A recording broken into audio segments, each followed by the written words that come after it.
요즘은 하루가 너무 짧아요. 정말 미칠 것 같아요. 그렇게 말한 건 61살의 이정숙 씨였습니다. 서울 변두리에서 30년 동안 식당을 운영해온 분이었죠. 새벽 5시에 문을 열고 밤 10시가 돼서야 불을 끄는 삶. 그렇게 30년을 살아왔습니다. 그녀의 하루에는 틈이 없었습니다. 손님이 몰려오면 숨이 막히고 한가하면 매출이 걱정됐죠. 일이 없으면 불안하고 일이 많으면 힘들어요. 그게 그녀의 입버릇이었습니다. 그런데 어느 날 문득 생각이 들었습니다. 언제 이렇게 세월이 흘렀지? 그동안 뭐하며 산 거지? 식당 문을 닫고 돌아오던 밤이었습니다. 주변 상점의 불빛은 하나둘 꺼져가고 그녀의 그림자만이 인도 위에 길게 늘어져 있었죠. 그때 느꼈습니다. 시간이 너무 빠르다고. 어릴 적엔 달랐습니다. 학교 종이 울리면 하루가 시작되고 점심시간은 한참을 기다려야 왔습니다. 친구들과 뛰놀다 보면 하루가 끝도 없이 이어졌죠. 여름방학은 마치 한 해처럼 길었고 겨울은 천천히 녹았습니다. 그때의 시간은 유리처럼 맑고 느리게 흘렀습니다. 하지만 지금은 눈을 뜨면 벌써 오후. 계절은 인사도 없이 바뀌고 달력의 장수는 언제 뜯었는지도 모릅니다. 이정숙 씨만의 이야기가 아닙니다. 60, 70, 80 누구나 한 번쯤 이런 말을 합니다. 시간이 너무 빨라요. 그런데 정말 시간이 빨라진 걸까요? 아니면 우리가 느려진 걸까요? 물리적으로는 같습니다. 하루는 여전히 24시간이고 분은 언제나 60초입니다. 그런데도 우리는 나이를 먹을수록 시간이 점점 짧아졌다고 느낍니다. 그 이유를 찾아서 심리학자들과 신경과학자들이 오랫동안 연구를 해왔습니다. 그들이 발견한 건 놀라웠죠. 시간은 일정하지만 우리의 뇌는 그 시간을 다르게 인식한다.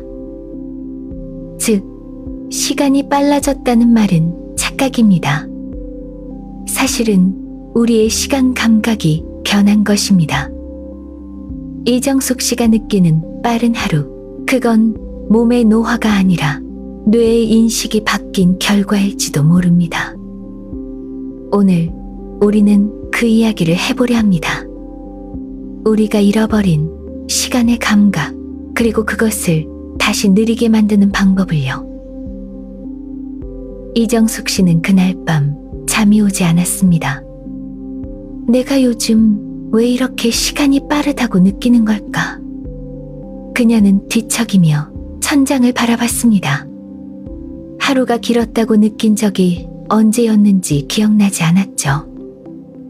아침에 눈을 뜨면 정신없이 손님을 받고 점심시간이 지나면 어느새 해가 지고 있었습니다. 어느새 밤, 그리고 또 다음 날. 시간은 늘 같은 속도로 흐르는 것 같은데 왜 이렇게 빠르게 느껴질까?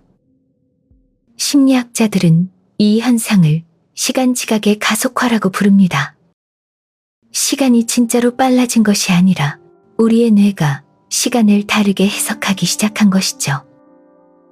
듀크대 신경심리학자 앤드루 파인스타인은 이렇게 말했습니다. 새로움이 줄어들면 시간은 짧아진다. 그의 말은 단순한 은유가 아닙니다. 실제로 인간의 뇌는 새로운 자극을 받을 때 시간 정보를 더 세밀하게 저장합니다. 그래서 낯선 일상 속에선 우리의 하루가 천천히 흐르는 것처럼 느껴지는 겁니다. 어린 시절엔 모든 것이 처음이었습니다. 처음 가는 학교, 처음 만난 친구, 처음 타본 버스. 심지어 처음 넘어졌을 때의 통증조차 기억에 남아있죠. 그때는 모든 장면이 뇌 안에서 새로운 데이터로 저장되었습니다. 그래서 여름방학의 하루가 그렇게 길게 느껴졌던 겁니다. 우리의 뇌는 처음이라는 자극에 매우 민감합니다. 새로운 정보를 받아들이기 위해 막대한 에너지를 쓰고 그만큼 많은 기억이 쌓입니다. 이 기억들이 하루의 길이를 결정짓는 것이죠. 심리학에서는 이를 기억 밀도 이론이라고 부릅니다. 기억의 밀도가 높을수록 하루는 길게, 기억이 적을수록 하루는 짧게 느껴집니다. 하지만 나이를 먹을수록 세상은 익숙해집니다. 같은 집, 같은 길, 같은 사람. 아, 이거 전에 봤던 거야 하는 순간 우리의 뇌는 그 장면을 압축 저장하기 시작합니다. 이걸 인지압축이라고 부릅니다. 새로운 정보가 적을수록 뇌는 그 장면을 단순한 요약본으로 기록하죠. 그 결과 하루 전체가 마치 몇 초 만에 스쳐 지나간 것처럼 느껴집니다. 심리학자 버지니아 헤어는 이런 말을 남겼습니다. 인간은 익숙함 속에서 안심하지만 그 익숙함이야말로 기억을 마르게 하는 원인이다. 하루가 24시간인 건 예나 지금이나 같지만 그 안에서 기억에 남는 순간이 줄어든다면 우리의 체감 시간은 빠르게 흘러갑니다. 이정숙 씨의 하루를 떠올려 봅시다. 아침엔 똑같이 시장에 가고 점심엔 늘 오던 손님이 들어옵니다. 그녀의 손은 익숙하게 칼을 잡고 머릿속은 이미 다음 주문을 계산하고 있습니다. 하루의 절반은 자동으로 흘러가죠. 그녀의 뇌는 이제 그 모든 걸 기억할 필요 없는 일로 분류합니다. 그래서 그녀에게 남는 건 단 하나, 하루가 또 갔구나 하는 감정뿐입니다. 심리학자들은 이 현상을 기억의 희박화라고 부릅니다. 기억의 밀도가 낮아질수록 인생은 짧게 느껴집니다. 이건 단순히 감정의 문제가 아니라 실제 뇌의 물리적 작동 방식과 관련이 있습니다. 뉴로이미징 연구에 따르면 새로운 경험을 할 때 뇌의 해마와 전두엽은 강하게 활성화됩니다. 하지만 반복된 자극 속에서는 이 부위의 활동이 현저히 줄어듭니다. 뇌는 익숙한 정보를 기록하지 않음으로써 에너지를 절약하죠. 즉, 나이가 들수록 시간이 빨라지는 이유는 단순히 나이 때문이 아니라 새로움을 받아들이는 속도가 줄었기 때문입니다. 이정숙 씨는 어느 날 식당 문을 닫고 퇴근길 버스 안에서 창밖을 봤습니다. 창문에 비친 노을빛, 골목을 걷는 아이들, 버스 차창에 묻은 먼지. 그녀는 그 순간 이상한 기분이 들었습니다. 오늘 노을이 참 예쁘네. 잠시였지만 뇌가 기억할 만한 순간을 만든 겁니다. 그날 밤 그녀는 오랜만에 잠이 잘 왔습니다. 그 짧은 새로움의 기억 하나가 그녀의 하루를 조금 더 길게 만들어준 것이죠. 결국 시간은 우리를 속이지 않습니다. 다만 우리가 무엇을 기억하느냐에 따라 그 속도가 달라질 뿐입니다. 기억은 시간의 궤적입니다. 우리가 얼마나 오래 살았는가 보다 중요한 건 얼마나 많이 기억하고 있는가입니다. 시간은 시계가 아니라 기억의 무게로 흐릅니다. 이정숙 씨의 하루를 들여다보면 그녀는 여전히 새벽 5시에 일어나 식당 불을 켜고 국을 끓이고 반찬을 놓습니다. 그런데 저녁이 되어 가게 문을 닫을 때면 항상 같은 생각이 떠오릅니다. 오늘은 뭐 했더라? 그녀는 분명 하루 17시간을 일했는데 기억나는 건 손님 몇 명, 그리고 카드 결제 소리뿐이었습니다. 그녀의 머릿속에서 하루는 이미 압축 파일이 되어 있었다. 미국의 신경심리학자 데이비드 이글먼은 말합니다. 기억이 조밀할수록 시간은 천천히 흐른다. 그는 이걸 기억 밀도 이론이라 불렀습니다. 우리의 뇌는 새로운 정보가 많을수록 그 정보를 세밀하게 기록하려 했습니다. 그래서 낯선 여행지에서는 하루가 길게 느껴지고 반복된 일상에서는 순식간에 사라집니다. 한 실험이 있었습니다. 두 그룹의 사람들에게 똑같이 하루를 보내게 했습니다.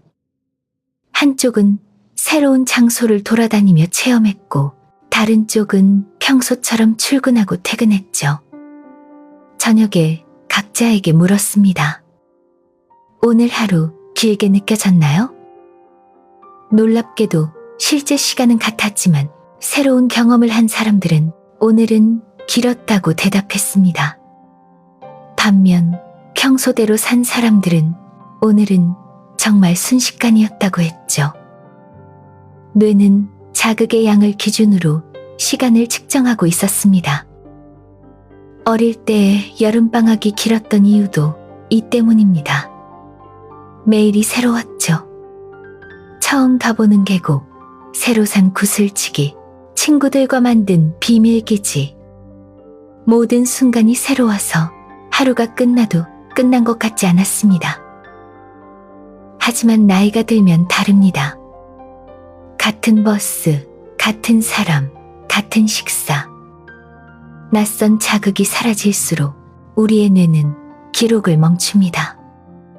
이건 이미 알아. 그 한마디와 함께 뇌는 메모리를 절약하죠. 그래서 어제와 오늘의 경계가 흐려집니다. 살았는데도 살아온 기억이 없습니다.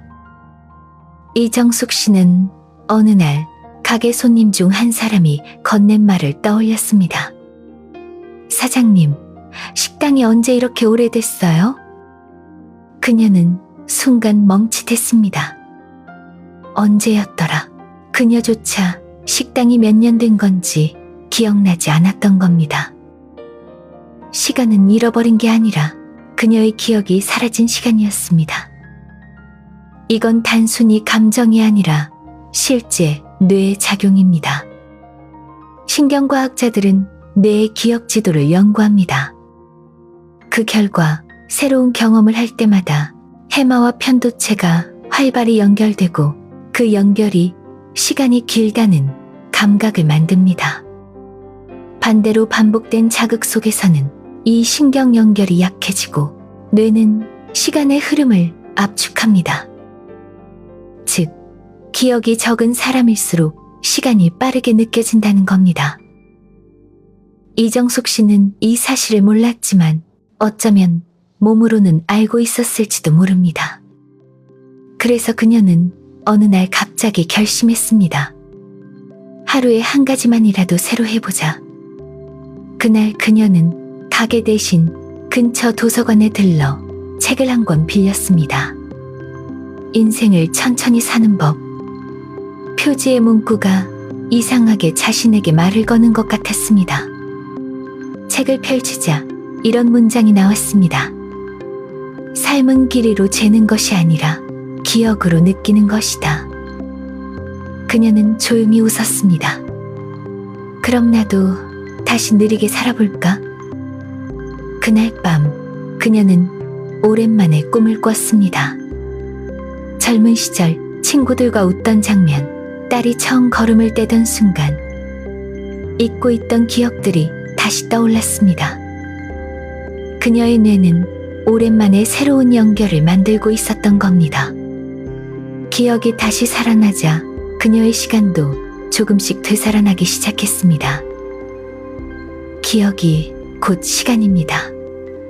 하루를 길게 만드는 건 시계가 아니라 우리가 남기는 흔적입니다. 그리고 그 흔적은 새로운 것을 시도할 때, 누군가와 진심으로 웃을 때, 또는 그냥 창밖 노을을 바라볼 때 만들어집니다. 시간을 되찾는 방법은 단순합니다.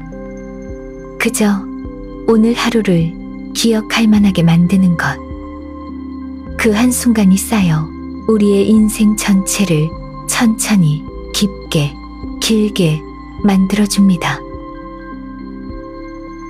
이정숙 씨는 그 다음 날부터 조금 달라졌습니다. 가게에 가던 길에 늘 보던 버스 대신 걸어서 갔습니다. 길가의 은행나무, 편의점 간판, 바람에 흔들리는 현수막.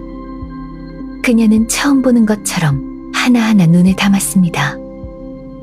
이상하게도 그 하루는 유난히 길었습니다. 점심때가 됐는데도 아침에 무슨 생각을 했는지 선명히 기억났죠. 그녀는 생각했습니다. 이게 바로 시간을 되찾는 느낌인가? 심리학자들은 이걸 주의의 확장이라고 부릅니다. 뇌가 세세한 정보를 더 많이 받아들일수록 시간은 천천히 흐릅니다. 우리의 뇌는 사실상 카메라와 비슷하죠. 셔터 스피드가 빠르면 모든 게 흐려지고 조리개를 열면 더 많은 빛을 받습니다. 주의를 넓히는 것은 곧 뇌의 조리개를 여는 행위입니다. 실제로 하버드대 연구팀은 이런 결과를 냈습니다. 명상을 하는 사람들의 뇌를 측정했더니 전두엽과 해마 활동이 일반인보다 훨씬 규칙적이었습니다. 즉, 그들의 뇌는 시간을 길게 느끼는 모드로 작동하고 있던 겁니다. 이건 단순한 명상 효과가 아닙니다. 그들은 일상의 순간들을 의식적으로 느리게 보는 법을 익힌 사람들이었습니다. 걷는 속도, 말의 톤, 심지어 숨 쉬는 리듬까지. 모든 것이 조금씩 느려질 때 뇌는 더 많은 정보를 인식합니다. 시간이 느리게 흐른다고 느끼는 사람들은 실제로 더 많은 것을 기억합니다. 하루가 길다는 건 삶이 채워져 있다는 뜻이죠. 이정숙 씨는 그날부터 작은 습관을 만들었습니다. 식당 문을 열기 전에 커피를 한 잔 마시며 하늘을 봅니다. 그리고 스스로에게 이렇게 말하죠. 오늘은 기억할 한 장면만 남기자. 이 작은 의식은 그녀의 뇌를 조금씩 바꿔놓았습니다. 단조로웠던 하루가 조금씩 새로운 이야기로 채워졌죠. 아침에 온 손님이 했던 농담, 시장에 흘러나오던 노래, 불판에 익어가던 소리까지. 그녀는 이제 그 모든 걸 기억합니다. 신경과학자들은 이걸 도파민의 재활성화라고 부릅니다. 새로운 경험을 할 때 뇌는 도파민을 분비하는데 이 호르몬이 집중력과 기억 형성에 직접 영향을 줍니다. 즉, 새로움을 만드는 사람은 단순히 즐거운 게 아니라 뇌 자체가 젊어지는 것입니다. 흥미로운 사실은 도파민 수준이 높은 사람들의 뇌파는 젊은 사람의 패턴과 유사하다는 점입니다. 그래서 새로운 취미를 갖거나 여행을 하거나 사람을 만나는 것이 실제로 시간 지각을 늦춥니다. 젊게 사는 사람들의 비밀은 결국 새로움의 습관입니다. 이정숙 씨는 얼마 지나지 않아 그 변화를 느꼈습니다. 식당에 찾아온 단골이 말했죠. 사장님, 요즘 얼굴이 좋아졌어요. 그녀는 웃으며 대답했습니다. 그냥 하루가 좀 길어졌어요. 시간을 되찾는다는 건 결국 그녀의 삶을 되찾는 것이었습니다. 예전엔 하루를 버티며 살았다면 이제는 하루를 기억하며 살고 있었죠. 우리의 뇌는 생각보다 단순합니다. 자극이 새로우면 시간을 늘리고 자극이 반복되면 시간을 줄입니다. 그렇다면 우리에게 필요한 건 단 하나.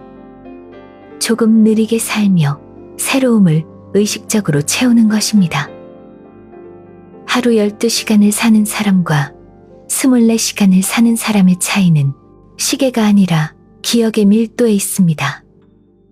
시간을 길게 느끼고 싶다면 오늘 한 가지라도 새로운 것을 시도해 보세요.